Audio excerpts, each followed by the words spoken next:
we are continuing with last week's presentation of programming your mind for success. We saw a part of it. I will slightly rewind today and then we will start again. So this is the ninth part of the power of personal achievement, which is training by Brian Tracy. So last week we saw the psychology of becoming. So if we want to evolve and grow rapidly, we said that you have to make your goals very, very clear, describe them in detail, and just describing them and having your goals written and making it clear doesn't help. You also need to keep revisiting it on a daily basis.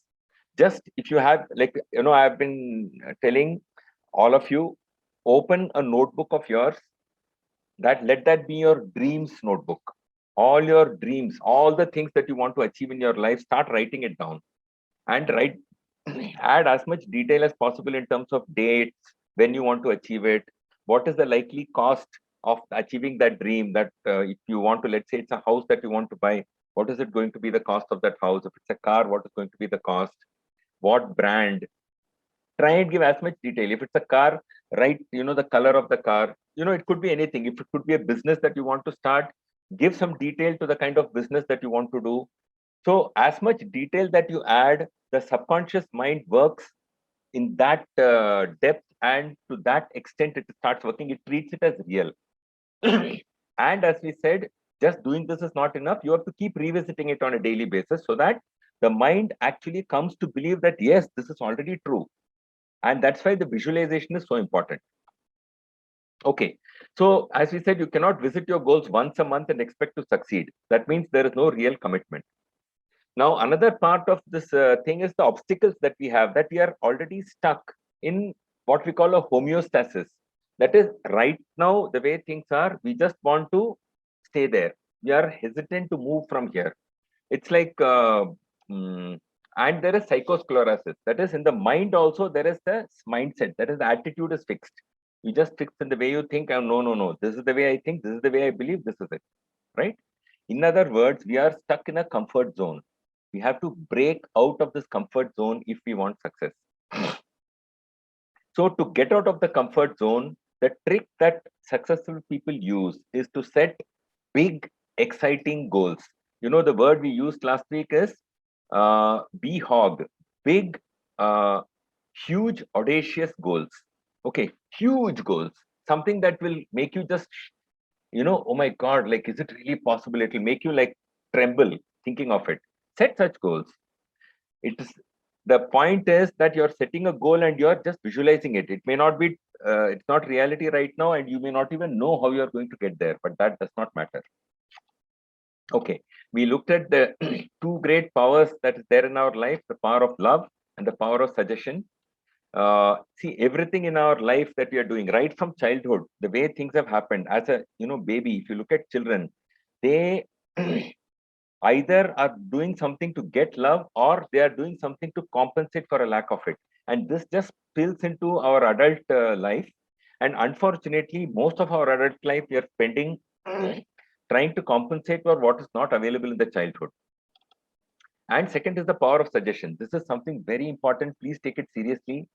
Just the way we take anything into our physical body will affect us physically, the very same way everything that we put into our mind is going to affect us mentally. One. Second, it also affects the results that we get in our life. Right? So keep this in mind. Now, we are continuing further and we are going to look at the law of habit or the law of inertia. Just the way in the external world, the Newton's first law of motion or the law of inertia works, same way this law of habit also works.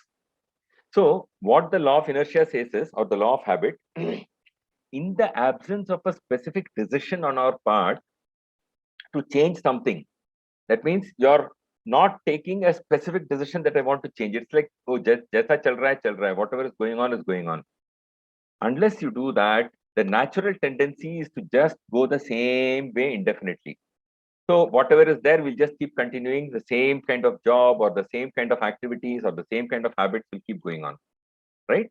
This is, as we said, very similar to Newton's first law of motion, where it says a body at rest continues to stay at rest, or a body in motion will continue to stay in motion unless acted upon by an external force.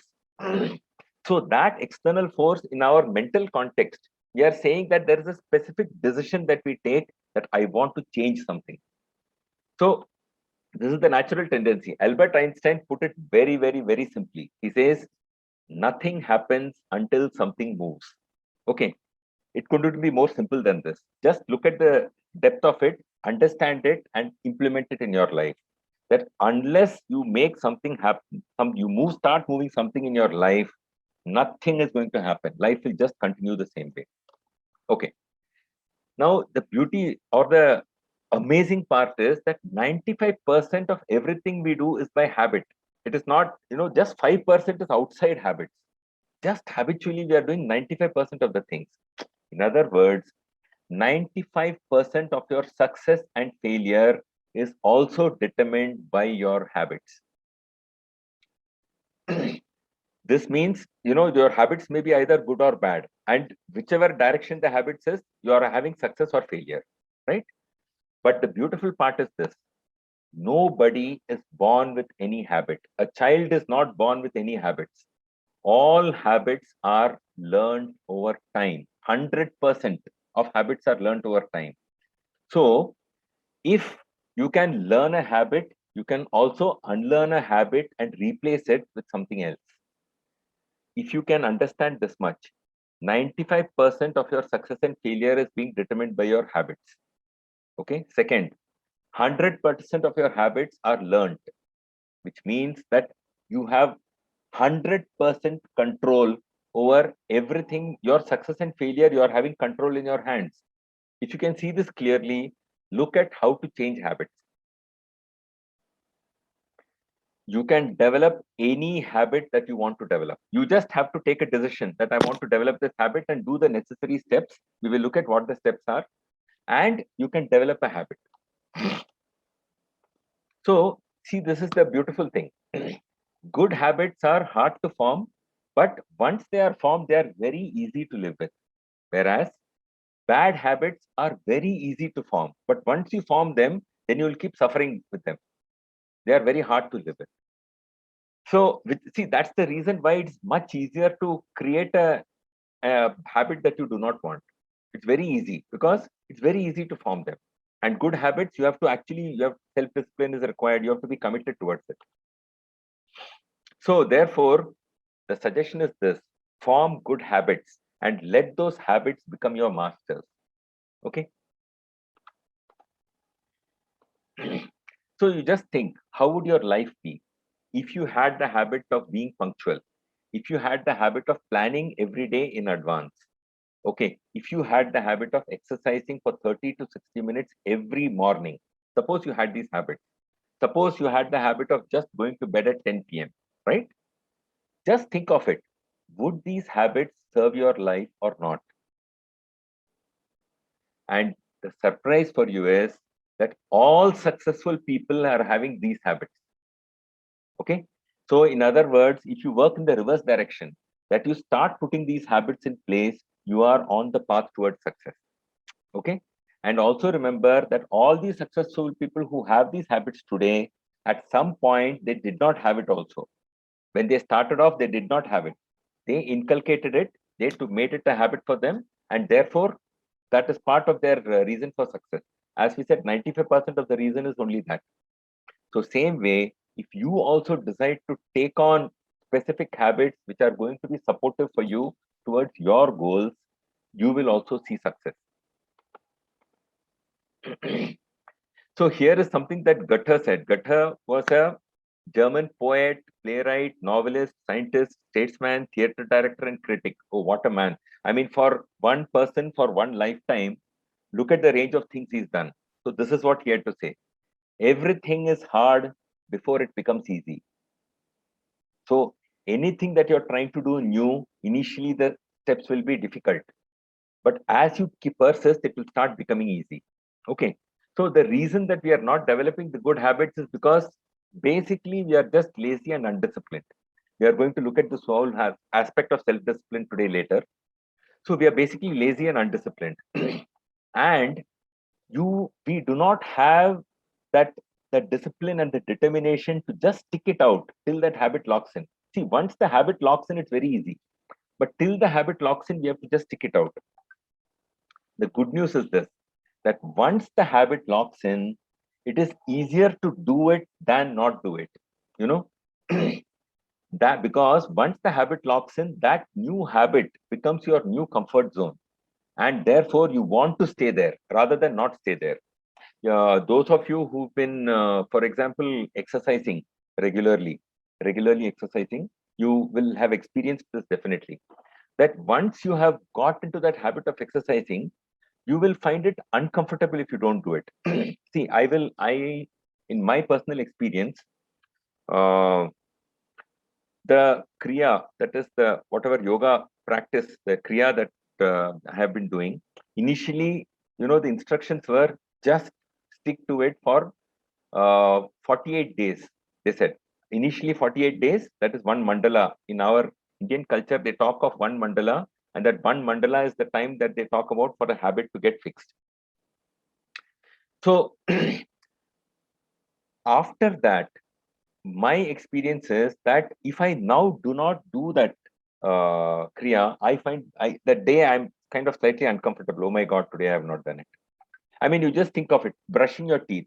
Suppose there was a time when your parents had to push you to brush your teeth, brush your teeth, brush your teeth. Today, if you do not brush your teeth, it is uncomfortable. So exactly the same way, once a habit locks in, it is easier to do it than not do it. And it becomes your new comfort zone. So how to develop a new habit? First of all, the suggestion is don't try to pick up multiple habits in one go. If you try to do that, then the risk of failure is much higher. Because for every new habit, particularly if it's a positive habit, right, there is you have to cross over that hump. That difficult phase has to be crossed. So take one habit a month. This is Brian Tracy's suggestion. I'm just going by what he has said, and I find it very, very sensible and logical. Pick up one habit a month and repeat that habit for 21 days. So Brian Tracy says that 21 days of continuous repetition is the time that it takes for locking in. In our Indian culture, they talk about 48 days, which is one mandala. Okay, so you can take whatever you feel is acceptable, but the minimum is 21 days, right? But those 21 days, you do it without excuses and without any exception. Just do it. And then it will lock in. Okay, once it has locked in, take the next habit. So that means month number one, habit number one, month number two, habit number two. So at the end of 1 year, you just imagine that you have 12 new self-chosen habits that are in place. See, it's not habits that just accidentally happened, somebody thrust upon them, you didn't even realize you are getting into that habit.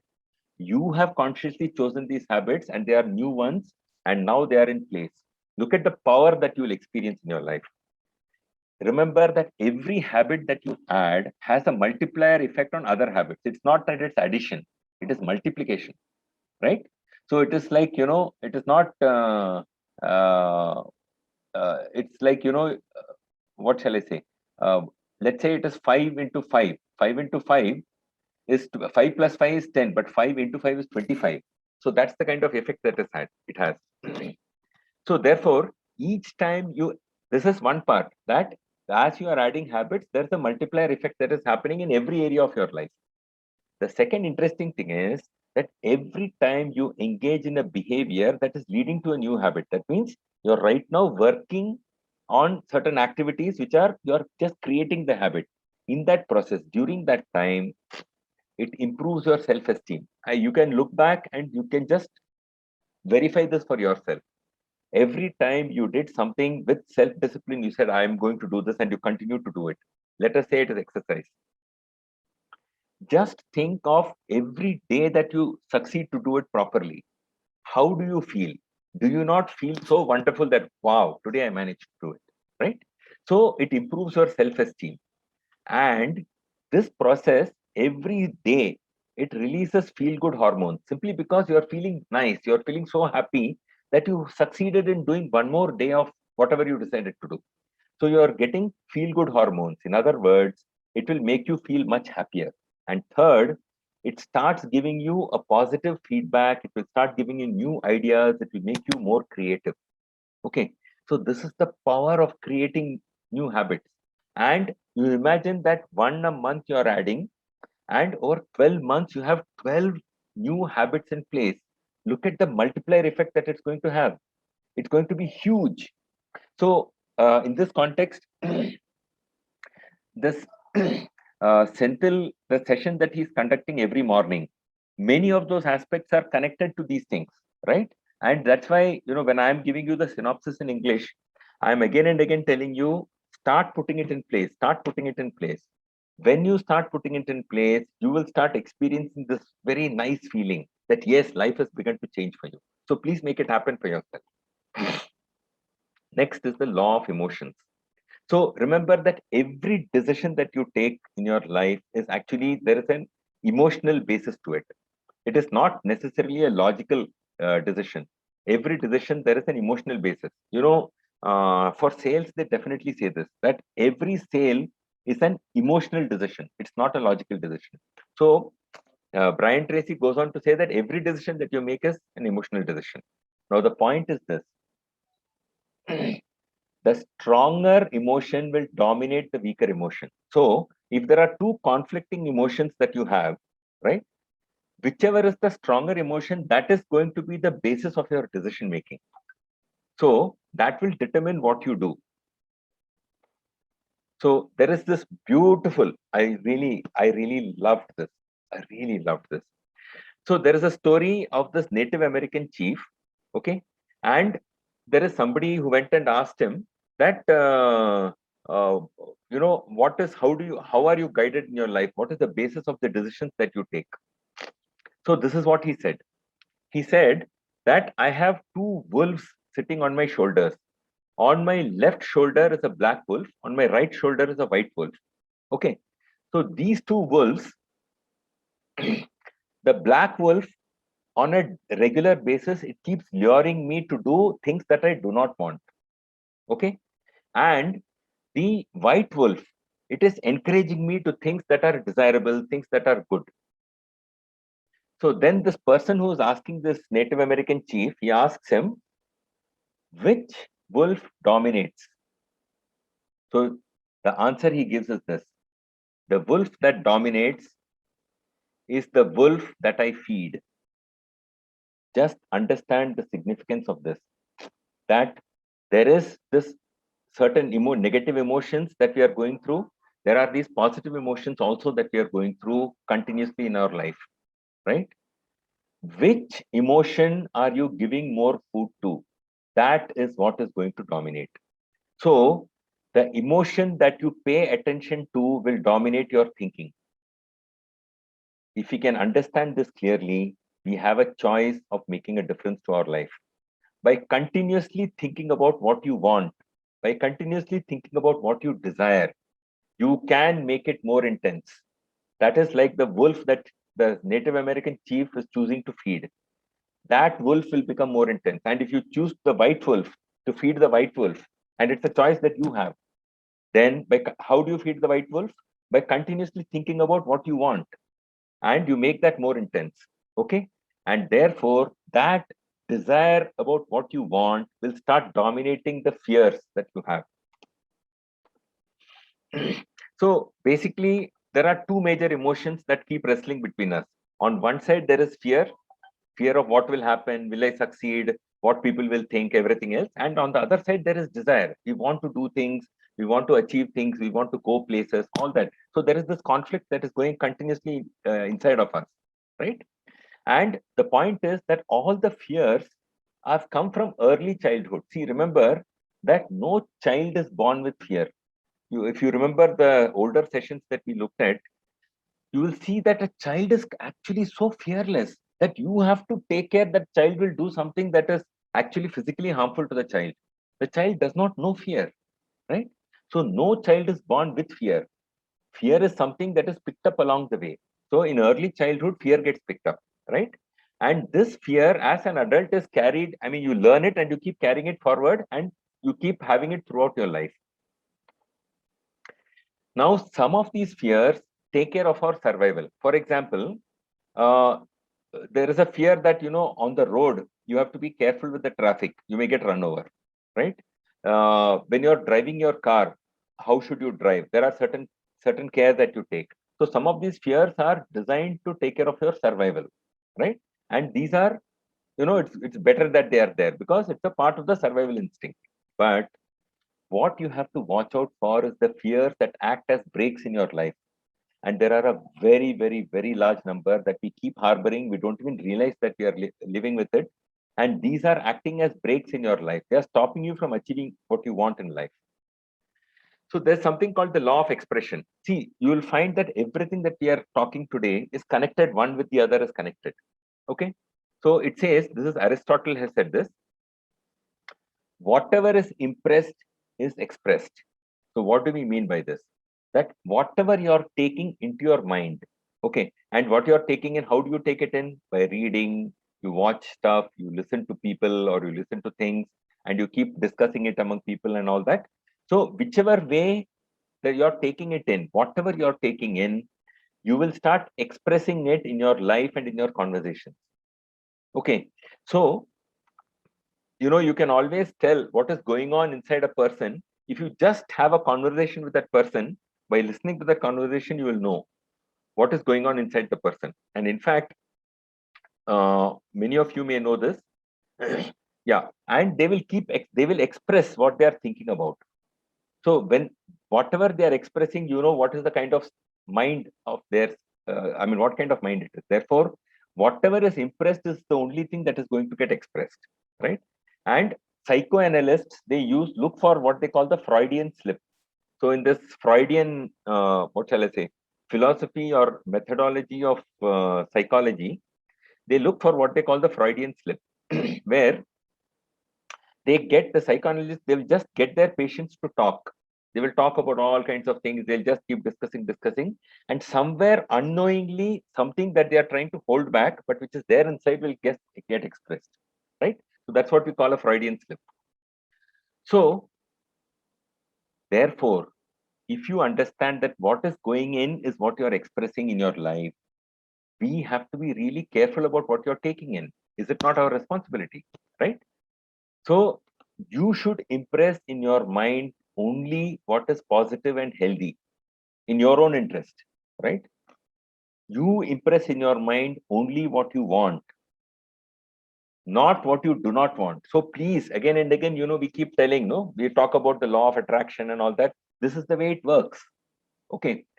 What we are saying is, do not focus on what you do not want. Focus on what you want. Focus on what is positive, what is healthy. Now, here is a very, very beautiful thing. Very, very beautiful. Okay, and I have a beautiful example to go with it also. The law of reversibility. See, if you achieve success in some area of life, it could be health, finance, relationships, any area. When you achieve success in any area of life, that accomplishment actually creates a positive feeling or an emotional, it's a subjective state. See, there is an objective reality, something that has happened in the outside world, and it's a fantastic thing that's happened. And that whatever fantastic thing, inside us, we feel so wonderful that this has happened, right? So there's a very positive and emotional state that is created. So if you win something, like you have succeeded, means we are saying that you have won. It is like then you start feeling like a winner, and you also start acting like a winner. Okay, this is the way it happens. So in other words, how it happens is that outside there is an objective reality or a fact, something that has happened which is very positive. The result is that inside of you there is a subjective state or an emotion which is very, very positive. Now, the beauty of it is this: if you have never been a winner, achievement has not yet happened. Okay, and remember that this what we are talking about, you can very, very eminently apply it in our day-to-day life, in this journey with Indus Viva that we are in. Okay, we have spoken about it in multiple other ways. We are again talking about it. Just be attentive. If you have not been a winner, if you create a feeling or an emotion of a winner, that means you have not won. Outside it is not real yet, but inside yourself you are creating that feeling. How do you create it? Just think how you would feel if you succeeded. You remember we have been speaking so many times that, give clarity to your goals and then visualize your goals daily, 3 times a day. Close your eyes and visualize your goals. Just spend 5 minutes 3 times a day and visualize as if it has already happened. This is what we are talking about. Okay. The law of reversibility, you can make it work. How? Just think of how you would feel if you had succeeded, right? And this is by creating a visual picture of you succeeding. In your mind, you create as if you've already finished, you've already achieved. And in that process, what will happen is that there is a certain emotion that starts getting created, and you also start acting as if you have succeeded. In this way, this process can create an objective reality for you. What we are saying is that by continuously visualizing whatever terrible situation in your life you are in whichever area of your life, start visualizing how you would like it to be. Start visualizing the most wonderful way that you want it to be, and do it regularly. And you will find that in the days, weeks, months, or years, it will start manifesting itself. I will give you a very, very powerful example now. What we are saying is that we are starting now in the reverse direction. That is, you're starting with a subjective state or an emotion, and you're achieving the objective reality outside through that. This is the law of reversibility. Let me give you a powerful example. The picture that you see here is an American gymnast by name Mary Lou Retton. Okay. Now, she was apparently living probably in Chicago with her parents, and young gymnast. Okay, we are talking of a young gymnast. For 10 years, she carried a mental picture in her mind. What mental picture? That she is winning the Olympics gold medal. She carried this for 10 years in her mind. 10 years is not a small time. You just imagine what it means to, on a daily basis, keep visualizing that I am the Olympics gold medal winner. Okay. And every time she saw somebody winning, she saw herself in that place. Okay. Anywhere she saw a gymnast, even Olympics or any other match, she saw herself being there.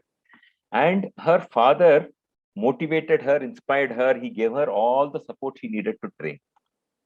But what happened was that she hit a plateau in her performance.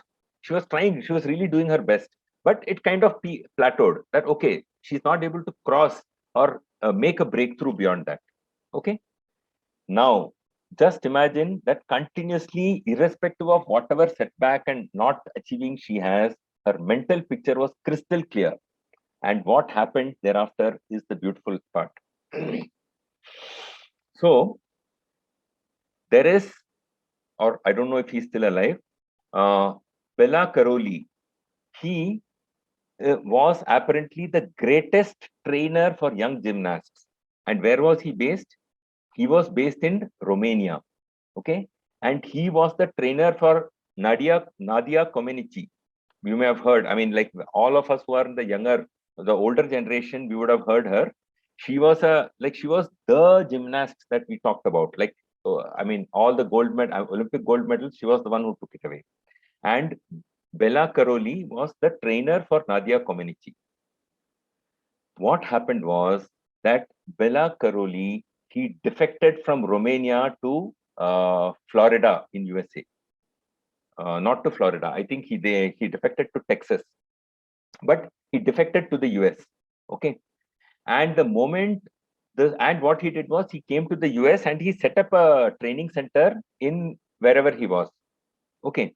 And when Mary Lou Retton heard that, oh, Bela Karoli is training, then she told her father that, look, if I have to make a next breakthrough, I have to train under him. So what did the father do? The father closed his entire business, whatever he was doing in Chicago, and they moved to Texas. Okay. Texas is where Bela Karoli was running his training center, his training school. They moved to Texas and she started training under him. And in 1984, Mary Lou Retton won the Olympics gold. Okay. So I want you to imagine this power. Just think of such a, I mean, absolutely disconnected event. Okay. How certain things could fall in place and certain things start happening and your goal gets achieved. There are many, many interesting examples like this. Uh, Brian Tracy spoke of another very. It sounded like a absolutely like a fiction, like a very utopian fiction thing. That there was this person who wanted a certain dream house, like the ultimate dream house. There are certain vision that they had, the husband wife. So they kept noting down that, okay, in our dream house, we will have this, we will have this. They started writing it down, and they were collecting pictures, in all these magazines where they have these, indoors, outdoors, those magazines are all there. So wherever they found a picture of the kind of house they wanted, they started collecting it and built a portfolio. Okay. And then it so happened that there was one particular magazine uh, in which there was one particular house which was featured. And that particular house had all the features that they were looking for. Okay, just all those features that they wanted. So then they said, this is our dream house. So they again cut out that picture and kept it, and they kept looking at it every other day. They will look at it and keep visualizing, oh my god, yes, good, how we stay in this house and all that. And thereafter, this person, he moved from wherever he was working to some other place and all that. And they started looking for houses, and you won't believe it, they landed up in this very house that was there in that magazine. That particular house, it so happened, came up for sale, and came up for sale at a very low rate because of some reason. Okay. And then they saw that, wow, this is just our house from that same magazine, our house of our dreams. And they managed to buy that house. Okay. So it looks so weird, it looks so unimaginable, but the point is that it can potentially work. Okay. Now it is up to us to actually use this, implement it, and take it forward in our life. Create the emotion, create that mental state of what is it that you want, and be at it, keep visualizing it, and it can become a reality. This is the image of her, her Olympic success. This is the photo of her in that 1984 Olympics. Okay, so how to apply this law of reversibility? First step is that you imagine that you already have achieved your goal. Okay. Now, when you are imagining it, at the time that you're imagining it, you get this feeling that you're going through a big success, right? Get that feeling, live that feeling, and keep replaying and recreating that feeling. The basic technique, as we have always been saying, is visualization. We have clarity on your goals and keep visualizing them without fail 3 times a day for 20, what shall I say, 365 days a year. Keep at it, keep at it. Whatever it is that you are not having in your life, even, you should utilize this technique for, like right now, there are certain things that are coming in the way of the next step that you want to achieve. For example, in our IndusViva thing, right now, whichever is the next rank that you want to achieve, set a date and start visualizing that you have already achieved it. On that date, you're there. Start visualizing it and watch the magic happen. Replay it and recreate it over and over again. That's the basic secret. Okay, so I cannot overemphasize this.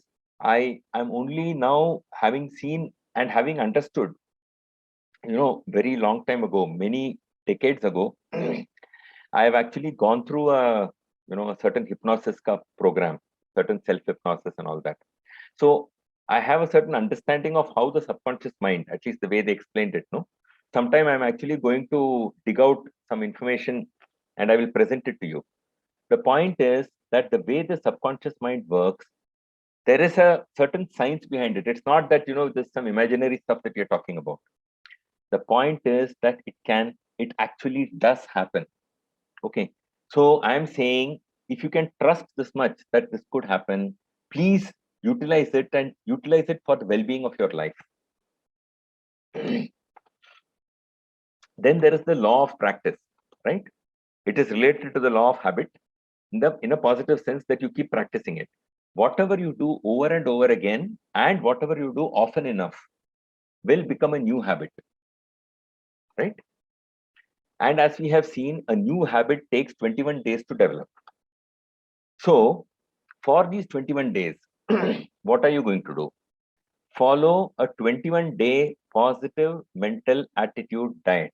That means for 21 days, whatever happens, you are going to keep a positive mental attitude.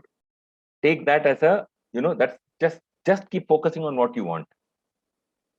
Do not focus on what you do not want. Please understand the difference.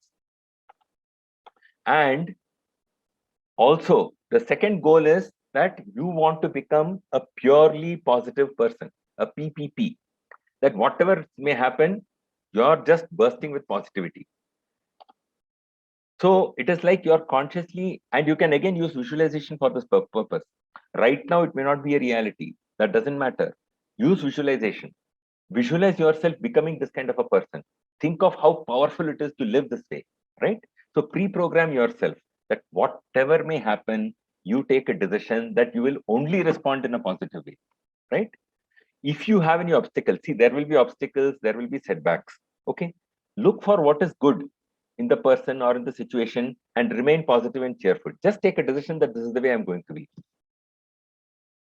The point is this: what really counts ultimately is not from how high you are falling, but how high you balance yourself at the point that you're hitting the ground.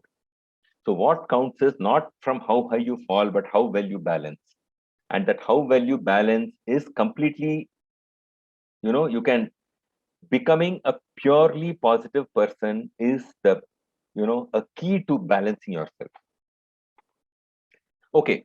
So now there are 4 qualities for great changes. If you want great changes in your life, these 4 qualities you must look at developing. For any great change in personality and your character, there are 4 qualities that you need. First, number 1, there has to be a desire. Now, this desire is something that is so important. We look at it. How badly do you want it? How important is it for you? Is it like, okay, if it is there, it is good. If it's not there, also it's okay. If it's like that, then it will not work. How badly do you want it, right? See, everybody has wishes. So many people have their wishes, but almost everybody, it never finds fulfillment. Why? Because they have conflicting wishes. On one side, for example, let's say we look at the case of health.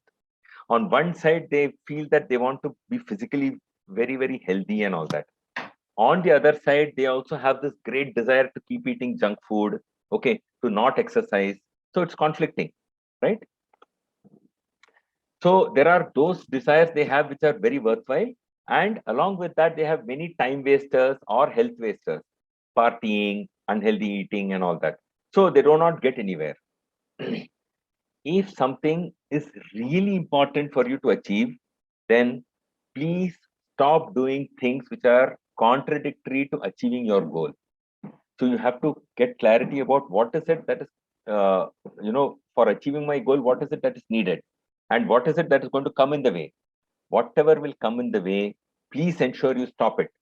If it is time, if it is like, you're wasting time, please cut it out. Okay. If it is lack of exercise, cut it out. If it is inadequate sleep, cut it out. Give enough sleep. Right. So identify what is required. All the unnecessary things, just cut it out. Second thing is decision. Okay. First is a desire. Strong desire has to be there. You should be desperately want it. Second is decision. Are you willing to do whatever it takes to achieve the goal? You have to ask yourself this. Because without that, doing whatever it takes, it's not going to work. There is a 30-year-old study where they looked at the difference between successful people and failures. And what they found that the only difference between successful people and failure is willingness. That's all. Successful people focus on whatever it takes to achieve the goal. And unsuccessful people, they are willing to do many things, multiple things they'll keep doing, not just what is required to achieve the goal, all kinds of things. They are willing to work hard, but not willing to stay late. They are willing to work for the week, but not over weekends. They may, spend time picking up skills, but they will also spend time on time wasters. They will exercise, but they are not willing to really sweat it out. So the point is that If you are not willing to give what it takes, okay, then still there is success will not happen. So you have to take a decision that you are willing to do whatever it takes to achieve your goal. Have that commitment, build that commitment, take that decision today. Next, determination. Whatever your desire and your decision, back it with a determination. That is iron willpower. Just back it with your willpower. Remember that, Confucius said this: a journey of 1,000 miles starts with a single step. It may be 1,000-mile journey, but until you take the first step, it has not started, right? So remember that it is always hard to get started and it is very easy to quit. Okay. So, but the point is this, that once you get started, okay, once you that hard thing, and once you get started and once momentum starts picking up, the first is very hard, the second is hard, the third is not so hard. Okay. And after a few weeks, it is very easy. In multiple areas of your life, whether it is dieting or whether it is exercise, I'm sure you would have experienced this. I'm saying apply it to other areas of your life. That, of course, starting is hard, but be at it, back it with iron, your iron willpower, and make it happen for yourself. After a few weeks, it will be very, very easy to do it. And thereafter, if you don't do it, then you are uncomfortable. As we saw earlier, no, once it becomes a habit, then it is very difficult not to do it. So till that time, you have to have that determination. And the fourth is discipline. Remember, this is the words of Napoleon Hill, that discipline is the master key to riches. That means if you are truly looking at becoming wealthy, okay, and riches can be in multiple levels. You can have time freedom, money freedom, all kinds of freedom. I mean, we'll look at various things as we go in this presentation itself now. Self-discipline is the master key to riches. This is Napoleon Hill's statement. Napoleon Hill, who wrote the book Think and Grow Rich. Okay. Why is it the master key? So discipline yourself to do it, whether you like it or don't like it. Take a decision that you will do it. That discipline you have to build. You have to keep doing this until it becomes a habit. Once it is a habit, it's very easy. Okay. Remember that what you are today is basically the sum of what you did or did not do in the past. Okay, that is the sum. Right now, that is what you are. But for your future, remember, there is no limit.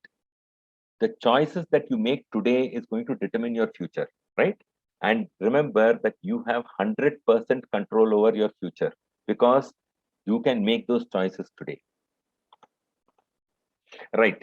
With every act of self, see, that is one part, that you're building a habit and things will start happening. But with every single act of self-discipline, like today you decided to exercise, that one act of self-discipline, with every act of self-discipline, one, it becomes easier and easier to do it. Second, it raises your self-confidence and your self-esteem. Just look at it. At the end of it, do you not feel wonderful that, array, I managed to do it today? That determination I had. Wow. So self-confidence and self-esteem will build. It deepens your persistence and determination, right? And it makes you stronger and confident in yourself. The more self-disciplined you become, the more confidence that you have that you can achieve whatever you want to achieve. And you're building yourself as a person. Okay, it's a very, very powerful thing. Just incorporating self-discipline in our life in multiple areas will just build you as a personality. It will build you. So that is why, Brian Tracy is calling self-discipline as a foundational skill. Without self-discipline, you cannot get anywhere in your life. Okay. And this self-discipline makes everything else possible for you.